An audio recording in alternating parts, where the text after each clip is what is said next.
Emma Carter stared at her phone, tears threatening to spill onto her already splotchy cheeks. The bank account balance glared back at her. 14 down 73s, not enough for rent, not enough for groceries, and definitely not enough for the diapers her 6-month-old daughter Lily desperately needed. She hadn't slept in what felt like days, her body aching with exhaustion as Lily's wails echoed through their tiny one-bedroom apartment. The walls seemed to close in around her as she scrolled through her contacts, pride crumbling with each swipe. 3 months ago, when James had walked out on them, claiming he wasn't ready for fatherhood, Emma had been certain she could manage on her own. She'd picked up extra shifts at the cafe, stretched every dollar, and swallowed her pride to accept hand-me-downs from co-workers. But now, with Lily battling a persistent diaper rash and Emma's paycheck still 3 days away, desperation clawed at her throat. Her finger hovered over her sister Megan's contact. They hadn't spoken since the baby shower, when Megan had pointedly suggested adoption might be Emma's best option. The thought still stung, but Lily's needs came before Emma's pride. She began typing a message. "Meg, I know we haven't talked, but I'm in a really tight spot. I need $40 for diapers to get through until payday. I promise I'll pay you back next week." Emma's thumb trembled as she hit send, the message disappearing into the digital void. She set the phone down and lifted Lily from her makeshift playpen, the baby's soft whimpers breaking her heart all over again. "It's okay, sweet girl," she whispered, pressing a kiss to Lily's forehead. "Mommy's figuring it out." Across town in the penthouse suite of the city's most exclusive high-rise, Alexander King's phone buzzed on his desk. The 32-year-old real estate magnate barely glanced at the notification, his attention focused on the architectural plans spread before him. His newest development, a luxury residential tower that would redefine the city skyline, was behind schedule, and the meeting with investors loomed tomorrow. "Mr. King?" his assistant Rebecca called from the doorway. "Your 4 o'clock is here." Alexander nodded, finally reaching for his phone to silence it before the meeting. The unknown number and message preview caught his eye. "Meg, I know we haven't talked, but I'm in a really tight spot." He frowned, his thumb hovering over the delete button. Clearly a wrong number, and he had neither time nor patience for distractions. Yet something in the preview's desperate tone made him open the message. Reading it fully, he felt an unexpected pang of something, sympathy, curiosity. He couldn't quite name it. Alexander had built his empire from nothing, climbing from the foster care system to become one of the city's most powerful men. They called him the Alpha King in business circles. Ruthless, demanding, and unfailingly successful, he'd earned his reputation by showing no weakness, no mercy to competitors or underperforming employees. Yet the message's raw vulnerability struck a chord. $40. Such an insignificant sum to him, but clearly everything to this stranger. "Mr. King," Rebecca prompted again.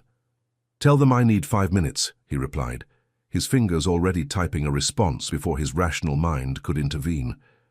"Wrong number, but I'm curious, why are you out of diapers 3 days before payday?" Emma nearly dropped her phone when it chimed with a response.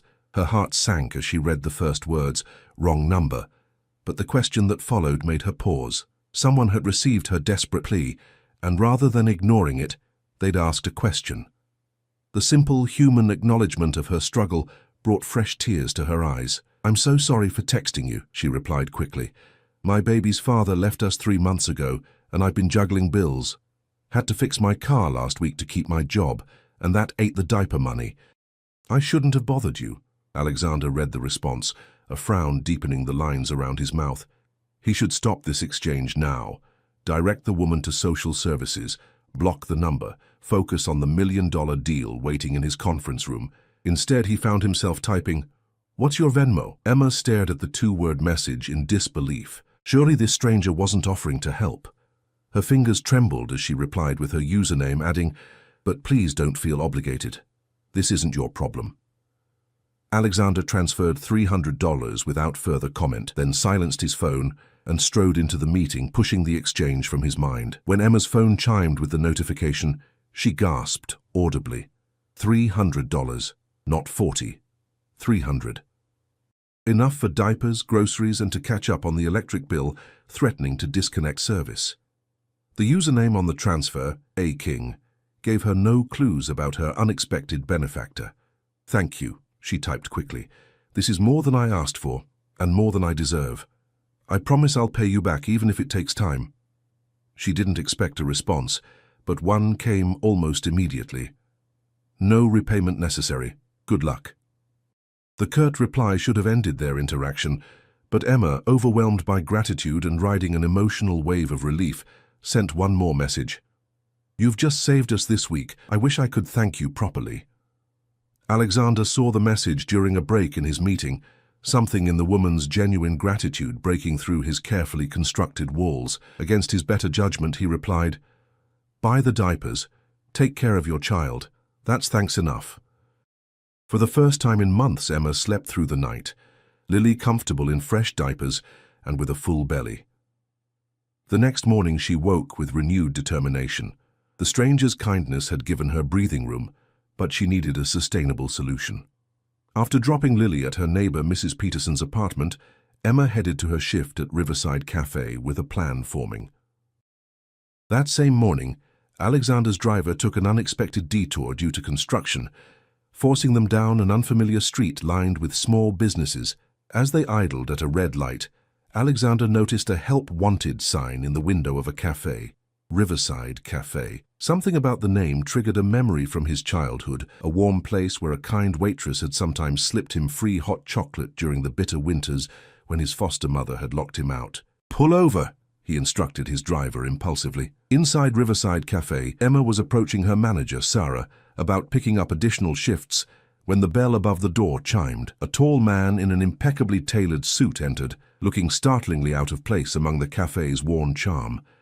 Something about his commanding presence made conversations falter and heads turn. "Welcome to Riverside," Emma said automatically, customer service smile in place despite her exhaustion. "Table for one?" Alexander met the young woman's gaze, taking in her tired eyes and the name tag pinned to her faded uniform. Something about her seemed familiar, though he was certain they'd never met. "Just coffee to go," he replied, his attention caught by a photo behind the counter. A smiling baby girl with bright eyes and dimpled cheeks. "Your daughter?" he asked, nodding toward the picture as Emma prepared his order. "Yes." Emma smiled genuinely for the first time that day. "Lily. She's 6 months old and the reason I haven't slept properly in half a year." Alexander felt an unexpected smile tug at his lips. "I imagine it's worth it." "Every sleepless second," Emma confirmed, handing him the coffee. "That'll be $3.50. As he paid, Alexander noticed the "Help Wanted" sign again. "You're hiring?" "Part-time barista," Sarah interjected, stepping forward with interest at the well-dressed customer. "Are you looking for someone?" Alexander's mind worked quickly. "Actually, I own several businesses in the area. I'm always looking for reliable people." He produced a business card, sleek black with embossed silver lettering, Alexander King, CEO, King Enterprises. Emma nearly dropped the card when he handed it to her directly. "If you're interested in better hours and pay, my assistant could arrange an interview." Before Emma could process the offer, Alexander's phone rang. Glancing at the screen, he nodded curtly. "I need to take this." "Think about it," he said, then turned and walked out, already speaking into his phone about property acquisitions and projected returns. Emma stared at the card in her hand, the name suddenly connecting with her mysterious benefactor from the previous night. A. King, Alexander King, the same man who had just stood in her cafe, the same man who had sent her $300 when she'd asked a stranger for $40. Her heart raced as she pulled out her phone and stared at their brief text exchange, then back at the business card. It couldn't be a coincidence. Somehow fate had connected her desperate text message to one of the wealthiest men in the city. And now he was offering her a job. As Emma tried to make sense of this extraordinary turn of events, she had no way of knowing that Alexander was already instructing his assistant to research Emma Carter, or that his driver was circling back to Riverside Cafe so he could accidentally encounter her again. She couldn't possibly imagine that their brief meeting had awakened something in Alexander King that he'd thought long buried, a connection to another human being that went beyond business transactions and power plays. And neither of them could predict how their lives were about to become irrevocably intertwined, all because of a mistaken text message asking for money to buy diapers. Emma couldn't focus for the remainder of her shift. Her hands trembled slightly as she served customers, her mind racing with questions. Why would Alexander King, CEO of a major corporation, offer her a job after a chance encounter?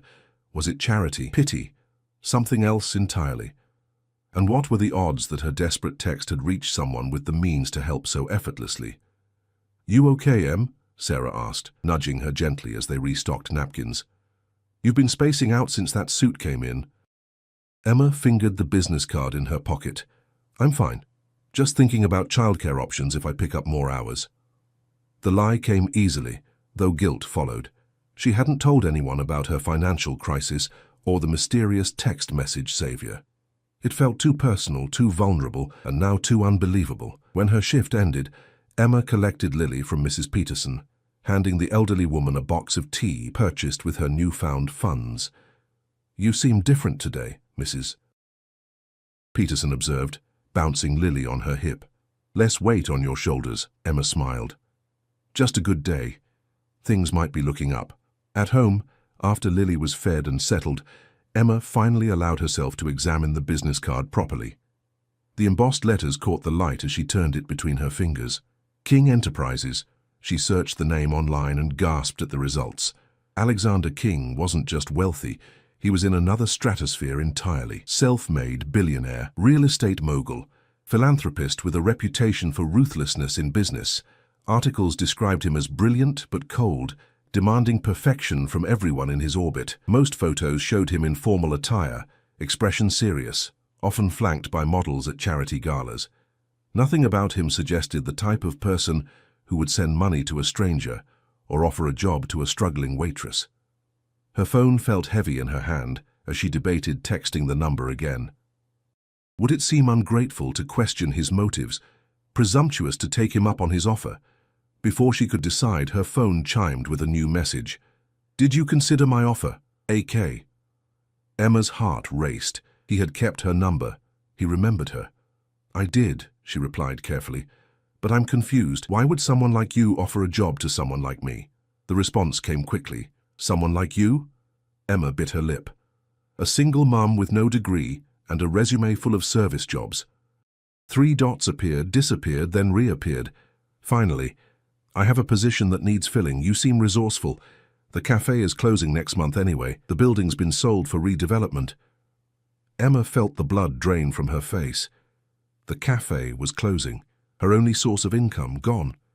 She hadn't heard anything about this from Sarah. "How do you know that?" she typed. "I bought the building. Meeting tomorrow, 9 a.m. King Tower. Rebecca will email details. Bring the baby if needed." Emma stared at the message in disbelief. Alexander King had bought the building where she worked. Was he responsible for her imminent unemployment? The audacity of offering her a job after effectively taking away her current one made anger flare in her chest. She began typing a heated response, then stopped. Lily's future had to come before her pride. If the cafe was closing regardless, she needed options. With shaking fingers, she deleted her angry draft and wrote simply, "I'll be there." Across town, Alexander set his phone down with uncharacteristic uncertainty. His impulse to help this woman made no logical sense. Perhaps it was her resemblance to Mariana, the waitress who had shown him kindness during his darkest childhood days. Or maybe it was the genuine love in her eyes when she spoke of her daughter, something his own mother had never displayed toward him.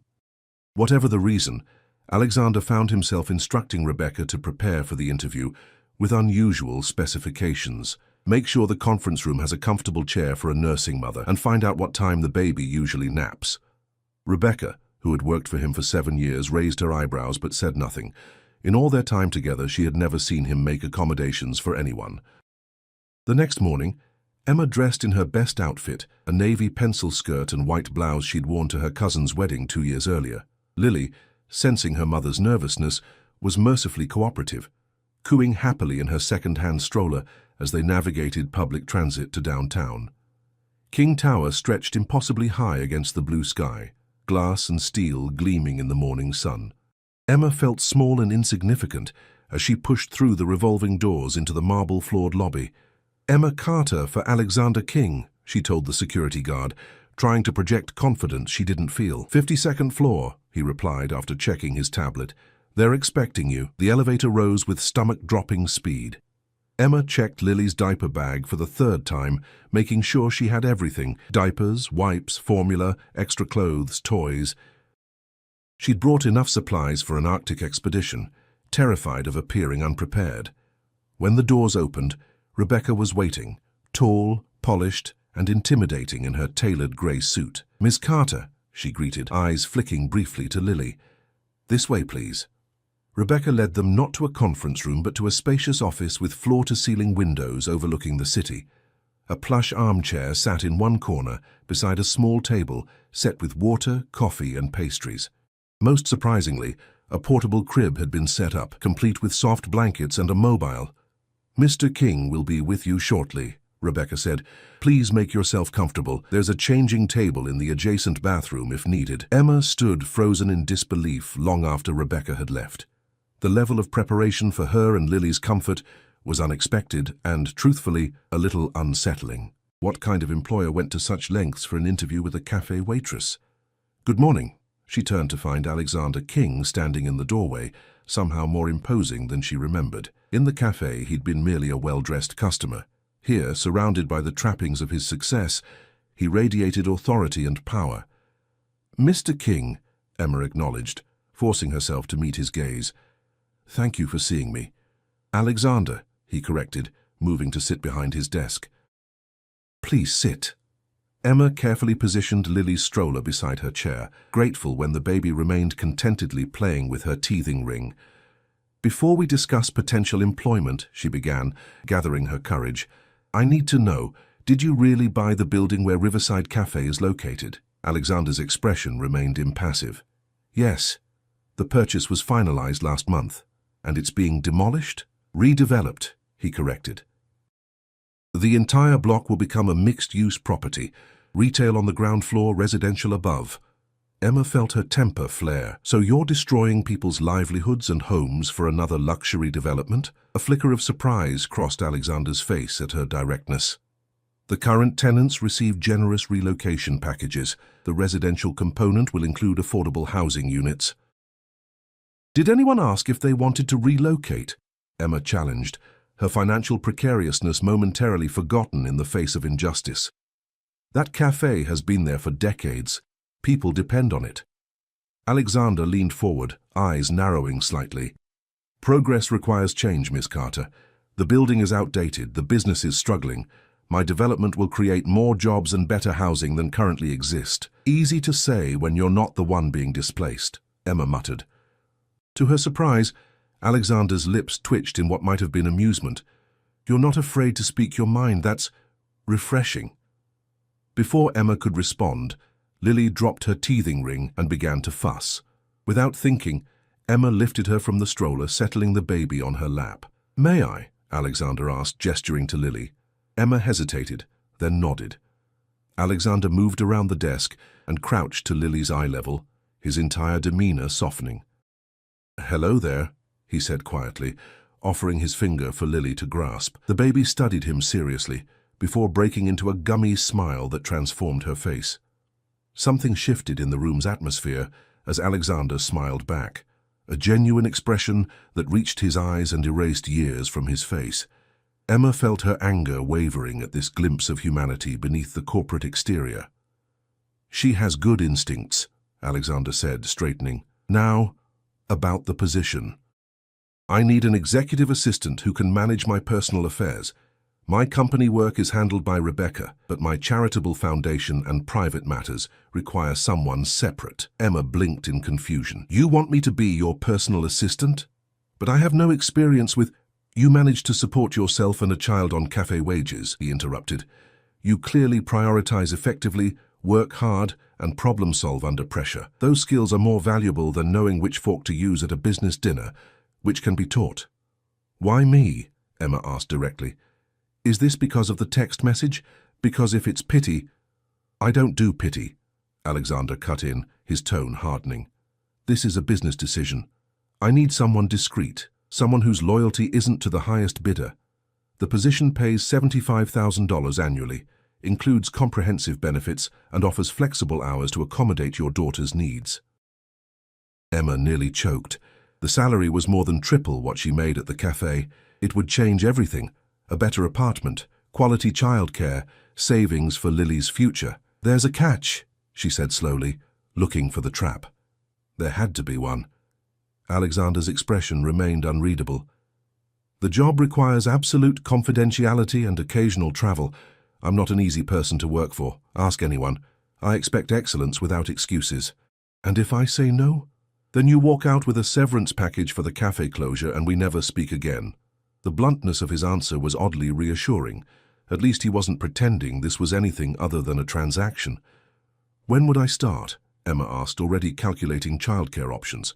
Monday. You'll have the remainder of this week and weekend to make arrangements. Alexander returned to his chair. Do you accept? Everything in Emma screamed that this was too good to be true, too sudden, too convenient. Yet the practical part of her, the part that had survived abandonment and poverty and sleepless nights, recognized the lifeline being offered. Yes, she said finally. I accept. Good. Alexander nodded, pressing a button on his desk. Rebecca appeared instantly, as if she'd been waiting just outside. Rebecca will handle the paperwork and orientation. I expect you here Monday at 8 a.m. sharp. As Emma signed contract after contract, a strange feeling settled over her, part relief, part trepidation. She had just tied her future to a man she barely knew, a man with the power to buy buildings on a whim and offer life-changing salaries to strangers. What she couldn't possibly know was that as Alexander watched her leave with Lily, he was already making calls to investigate James, the man who had abandoned them. Or that the redevelopment plans for the cafe building now included a dedicated childcare center for employees.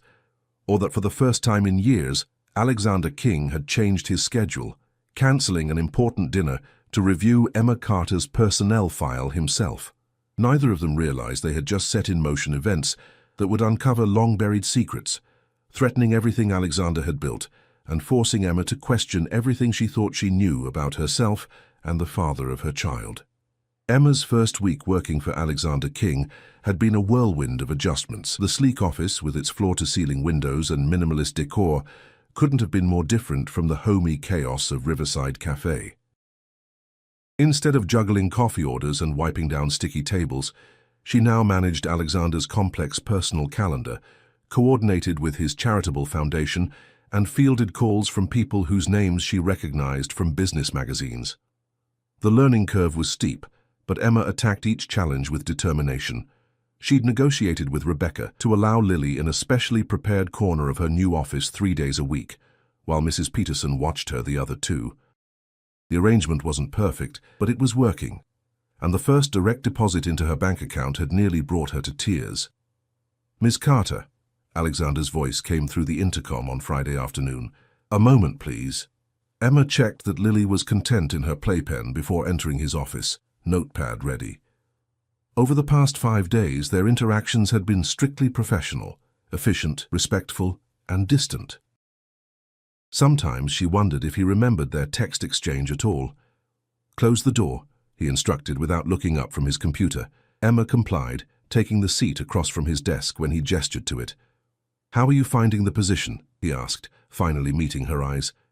Challenging but manageable, she answered honestly. Rebecca has been helpful with the transition. Alexander nodded. And your daughter? The arrangement is suitable? Yes, thank you. The childcare accommodation is... Emma hesitated, still uncomfortable with his generosity. It's made everything possible. Good. Alexander stood abruptly and moved to the window, hands clasped behind his back. I have a fundraising gala tomorrow evening for the King Foundation. You'll need to attend. Emma blinked in surprise. Me? I thought Rebecca handles your business events. This is personal, not business. The foundation supports foster children transitioning to independence, providing housing, education, and mentorship. Something in his voice shifted, becoming less detached. It's important to me. Emma noted this rare display of personal investment. Of course, what will my role be? Observe. Learn how these events function. Meet key donors. He turned back to face her. Consider it part of your training. I don't have anything appropriate to wear, Emma admitted, thinking of her limited wardrobe. Alexander waved dismissively. There's a boutique on the 40th floor. Tell them to bill me directly. Be ready at 7 p.m. tomorrow. Car will collect you. Emma bit her lip. And Lily, Mrs. Peterson can't babysit on weekends. For a moment, Alexander seemed genuinely surprised, as if he'd forgotten the existence of her child. Then his expression softened almost imperceptibly. Bring her. My penthouse has secure access and multiple bedrooms.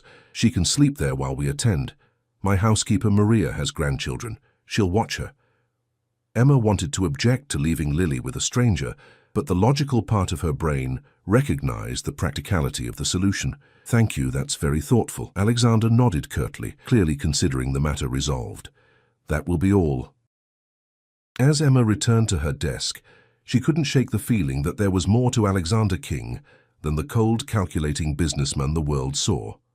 The Foundation's focus on foster children, his unexpected accommodation of Lily, small cracks in his carefully constructed facade that hinted at something deeper. What she didn't know was that Alexander had spent the week conducting his own private investigation. James Wilson, Emma's ex and Lily's father, had disappeared from the city 3 months ago, leaving behind substantial gambling debts, the type of debts that attracted dangerous attention, the type of debts that might eventually lead back to Emma and Lily.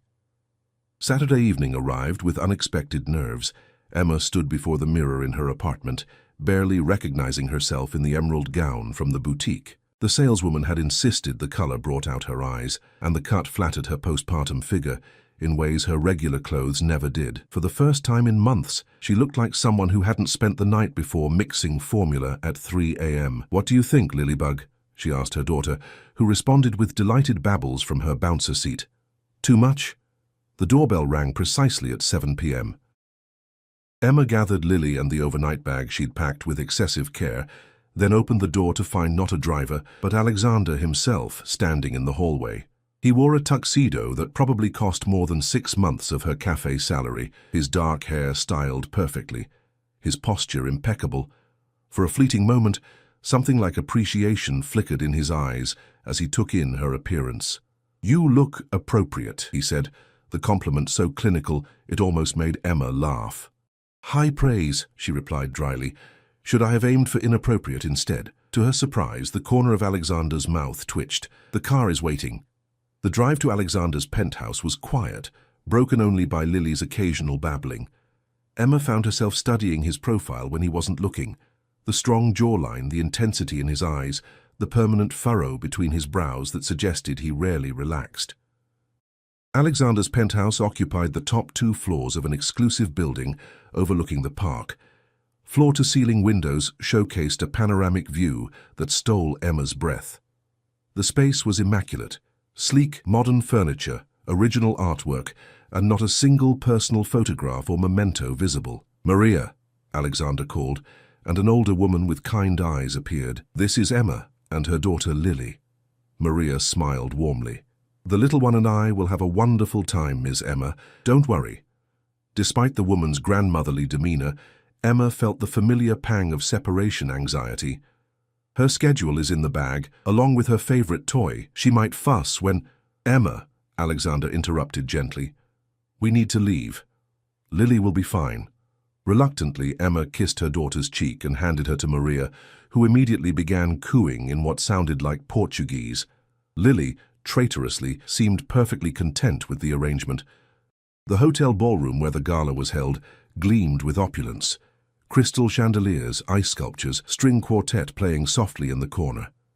Emma felt out of place despite her expensive dress, acutely aware that everyone else had earned their position in this room through wealth, connections, or both. "Stay close," Alexander murmured as they entered. "The sharks smell fresh blood."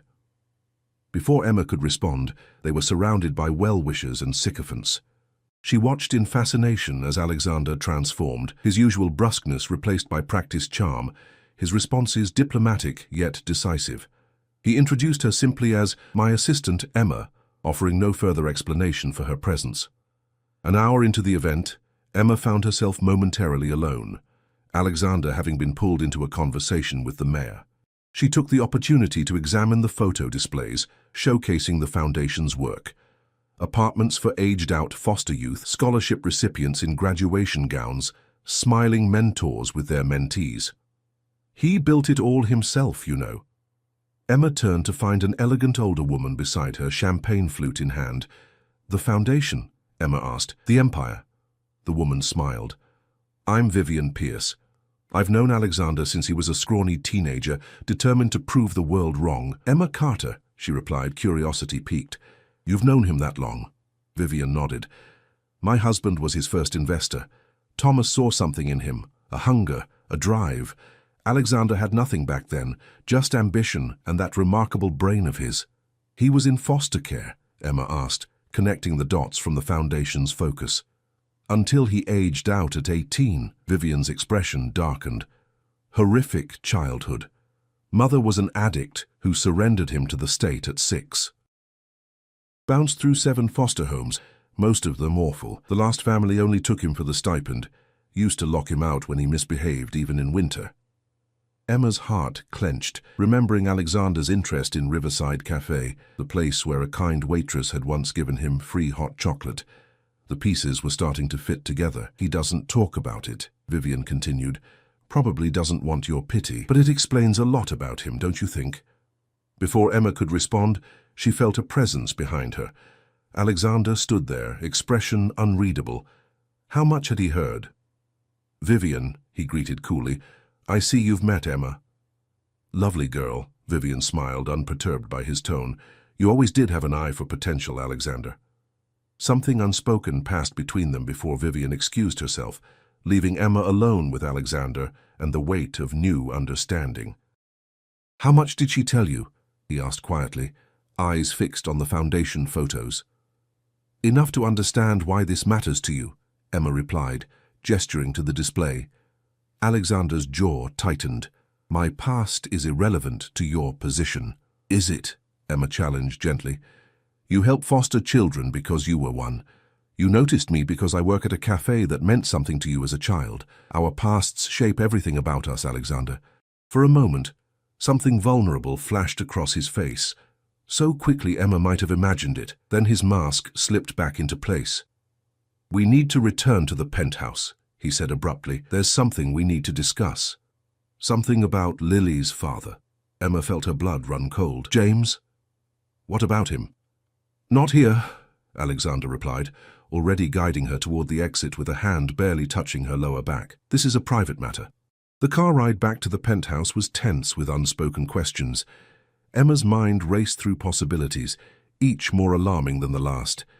Had James returned? Was he trying to claim custody? Did he want money? When they arrived, Maria reported that Lily had been an angel and was now sleeping soundly in the guest bedroom. Emma checked on her daughter, finding her peacefully asleep, before joining Alexander in his minimalist living room. He stood by the window, silhouette stark against the city lights, a tumbler of amber liquid in his hand. Without turning, he said, "James Wilson has gambling debts, significant ones to dangerous people." Emma sank onto the nearest chair. "How do you know this?" "I had him investigated," Alexander finally faced her. "Standard procedure for anyone connected to my staff." "That's an invasion of privacy," Emma protested, though without much conviction. Part of her had always wondered about James's sudden departure. "It's protection," Alexander countered. "His debts put you and Lily at risk." "How? He's gone. We haven't heard from him in months." Alexander set down his glass and approached, sitting across from her. "These aren't the type of creditors who give up easily. If they can't find him, they might come looking for leverage." The implication sent a chill through Emma. "You think they'd come after us, but we have nothing." "They don't know that." Alexander leaned forward, his intensity almost palpable. "I've taken steps to ensure your safety. Additional security for your apartment building. A new phone with enhanced privacy features. Driver service when needed." Emma stared at him, overwhelmed by the extent of his intervention in her life. "Why are you doing all this? The job, the security, the gala tonight. Why me?" Alexander held her gaze, something complicated and unresolved in his expression. "I told you." "I see potential." "It's more than that," Emma pressed. "No one does this much for a stranger without reason." A long silence stretched between them. Finally, Alexander spoke, his voice lower, less controlled than she'd ever heard it. "When I received your text, I was in the middle of firing someone for embezzling from the foundation. A single mother of 2 who claimed she needed the money for her children. I didn't believe her, didn't care about her circumstances. Business is business." He stood again, restless energy radiating from him. Then came your message. So honest, so unvarnished. You weren't asking for a handout, you were asking for $40 for diapers, promising to pay it back. Emma watched him pace, seeing for the first time the conflict beneath his composed exterior. You reminded me of my mother, he continued, the admission clearly difficult. Not the addiction or abandonment, but the desperation. The difference is, you stayed. You fought for your child. I wanted to see what that looked like up close. The raw honesty stunned Emma into silence. Before she could formulate a response, Alexander's phone rang. He checked the screen, frowning deeply. I need to take this, he said, stepping into his study and closing the door. Emma sat alone, processing his words. Alexander King, the untouchable alpha king of business, had just revealed more vulnerability in 5 minutes than in all their previous interactions combined. She felt off balance, her perception of him shifting yet again. Inside the study, Alexander received news that would dramatically alter both their paths. James Wilson had been found, not by Alexander's investigators, but by his creditors. What they discovered had changed everything. James wasn't just Emma's ex-boyfriend and Lily's absent father. He was the estranged son of Alexander's most bitter business rival, Robert Wilson. Which meant Lily, the innocent baby sleeping in the next room, was the granddaughter of the man who had systematically tried to destroy everything Alexander had built. As Alexander processed this staggering coincidence, another piece of information struck him with the force of a physical blow. Emma's full name, Emma Louise Carter, matched records he'd seen before in a file he'd reviewed obsessively for years. A file connected to the accident that had killed his only friend in the foster system 20 years ago. The connection couldn't be coincidence. But if Emma was who he now suspected, their accidental text exchange was far from random, and her appearance in his life might be part of something much larger and more dangerous than either of them realized. Alexander stared at the closed door, knowing that on the other side sat a woman who had unwittingly walked into a decades-old web of revenge, secrets, and unresolved grief. A woman whose past might be inextricably linked with his own in ways she couldn't possibly imagine. A woman who, against all odds and his better judgment, he was beginning to care for. Emma knew something had changed the moment Alexander emerged from his study. His face, usually an impenetrable mask of control, now bore the strain of someone carrying an impossible weight. His eyes, when they met hers, contained a conflict she couldn't decipher. "Is everything all right?" she asked, rising from her seat. Alexander hesitated, a rare moment of indecision from a man who commanded boardrooms with unwavering authority. "No," he finally admitted, "but this isn't the time to discuss it. It's late." "Alexander," Emma pressed, stepping closer, "you just told me my daughter might be in danger because of her father's debts. Then you took a phone call and came out looking like you've seen a ghost. I deserve to know what's happening." He studied her face with unsettling intensity. "What do you know about your parents, Emma?" The question caught her off guard. "My parents? What do they have to do with anything?" "Humor me," he insisted, his voice taut with restrained emotion. Emma crossed her arms defensively. "Not much to tell. My father died before I was born, car accident. My mother raised me until I was 12, then she got sick, cancer. I went to live with my aunt afterward." "Your mother's name?" "Louise Carter." Emma's confusion deepened into suspicion. "Why are you interrogating me about my family?" Alexander turned away, moving to the window where the city lights mirrored the stars above. "The man on the phone was my head of security." "James Wilson has been found." Emma's heart lurched. Is he okay?" "He's alive," Alexander confirmed. "But that's not all. James Wilson isn't just some deadbeat dad who abandoned his responsibilities. He's Robert Wilson's son." The name meant nothing to Emma. "Should that mean something to me?" Alexander's laugh held no humor. "Robert Wilson is my chief competitor. For 15 years, he's tried to undermine every project, poach every client, and destroy everything I've built." Emma sank back into her chair as understanding dawned. "You think I'm part of some corporate espionage? That I deliberately texted you and engineered this whole situation?" "The thought crossed my mind," Alexander admitted, turning to face her. "The coincidence is too perfect." Anger flared in Emma's chest, hot and sudden. "Coincidence? I texted my sister for diaper money." The universe has a sick sense of humor if it connected me to you and created this mess. She stood, hands trembling with indignation. I should go. I'll have my resignation on your desk Monday.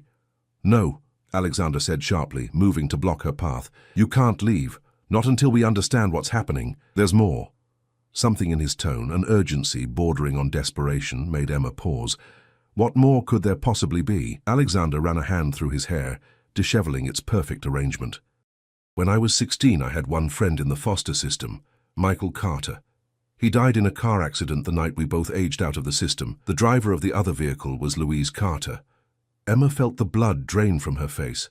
That's not possible. My mother wouldn't... The accident report listed her blood alcohol level as twice the legal limit, Alexander continued, voice hollow with old pain. She had her 4-year-old daughter in the car, Emma Louise Carter. The room seemed to tilt beneath Emma's feet. No, she whispered, gripping the back of the chair for support. My mother wasn't a drunk driver. She was responsible, loving. People are rarely what they seem, Alexander said quietly. I've spent years tracking what happened that night. Your mother served 6 months for vehicular manslaughter. The judge was lenient because of you. Emma shook her head vehemently. I would remember something like that. I would have known. You were 4, Alexander reminded her gently, and adults protect children from ugly truths. Why didn't you say something when you first realized who I was? Emma demanded, struggling to reconcile this revelation with her cherished memories of her mother. Alexander's expression hardened. I didn't know until tonight. Your mother changed your middle name from Louise to Lynn in the court records. It was only when my security team ran a deeper background check because of James that they found the original birth certificate. Emma felt sick, memories shifting and realigning with this new information, the special juice her mother never let her taste, the hushed arguments with her aunt about staying clean, the way her mother had always avoided driving, even for short distances. Why tell me this now? She asked, her voice barely audible. Because I need you to understand what we're dealing with, Alexander replied, his tone softening fractionally. These connections can't be coincidental. James Wilson, son of my greatest enemy, has a child with the daughter of the woman who killed my only friend. Now you've appeared in my life through a misdirected text. Emma felt a chill run through her. You think someone planned this? That's insane. In my world, insane is Tuesday, Alexander said grimly. Robert Wilson has spent years trying to find my weaknesses. What better way than through a woman and child I might come to care about? The implication hung in the air between them, neither willing to acknowledge the admission it contained. I need to check on Lily, Emma said finally, needing escape from his piercing gaze and the weight of revelations threatening to crush her. In the guest bedroom, Lily slept peacefully, oblivious to the storm brewing around her. Emma watched her daughter's gentle breathing, tears sliding silently down her cheeks. How had her simple life unraveled so completely in just 2 weeks? From desperate single mother to central figure in some bizarre corporate vendetta, with her own history rewritten beneath her feet. When she returned to the living room, Alexander stood exactly where she'd left him, as if frozen in time by the weight of their shared past. What happens now? Emma asked wearily. Before Alexander could answer, his phone chimed with a text message. His expression darkened as he read it. Security breach in the building. We need to move. Now. Emma's heart rate spiked. What? Who? No time. Alexander cut her off, already moving toward the guest room. Get Lily, we're leaving through the service elevator. Emma grabbed the diaper bag, while Alexander gently lifted the still sleeping Lily, cradling her with surprising tenderness against his chest. They moved swiftly through the penthouse to a hidden elevator at the back, Alexander punching in a security code with his free hand. My car is in the garage, he explained in hushed tones as they descended. We'll go to my lake house. It's secure, isolated. You think we're in actual danger? Emma whispered, reality still feeling surreally distant. Alexander's gaze was stone-cold serious. Robert Wilson doesn't make idle threats. If he's connected the dots between us, he'll use any leverage available. The parking garage was eerily quiet as they hurried toward a sleek black SUV with tinted windows. Alexander carefully transferred Lily to Emma's arms, then opened the passenger door. The sound of footsteps echoed across the concrete, just as Emma settled into the seat with Lily. Alexander tensed, positioning himself between Emma and the approaching figure. Mr. King. A man's voice, smooth and cultured, emerged from the shadows. A bit late for a family outing, isn't it? The man who stepped into the dim light bore a striking resemblance to James, the same aquiline nose, the same set of the jaw. But where James had always exuded boyish charm, this man radiated calculated menace. "Robert," Alexander acknowledged coldly, "breaking and entering is beneath even you." Robert Wilson smiled, the expression never reaching his eyes.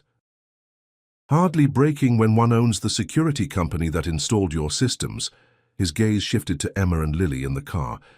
"Won't you introduce me to my granddaughter?" Emma instinctively tightened her hold on Lily, who stirred but didn't wake. "Leave them out of this," Alexander warned, his voice deadly quiet. "Your quarrel is with me."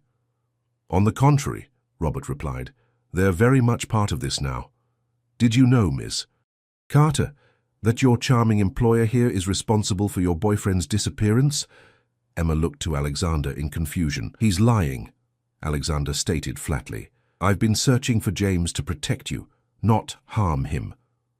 Robert's laugh echoed in the cavernous space. "Always the White Knight. Tell me, does she know about the Carter Industries acquisition, how you systematically destroyed her family's legacy after the accident?" Emma felt as if she'd been struck. "Carter Industries? My grandfather's company." Alexander's expression confirmed Robert's words before he could deny them. "It was business, Emma. I didn't know the connection until tonight." "Business," Robert echoed mockingly. "Just like it was business when you drove my son away from his child, threatened him with exposure of his gambling debts if he didn't disappear."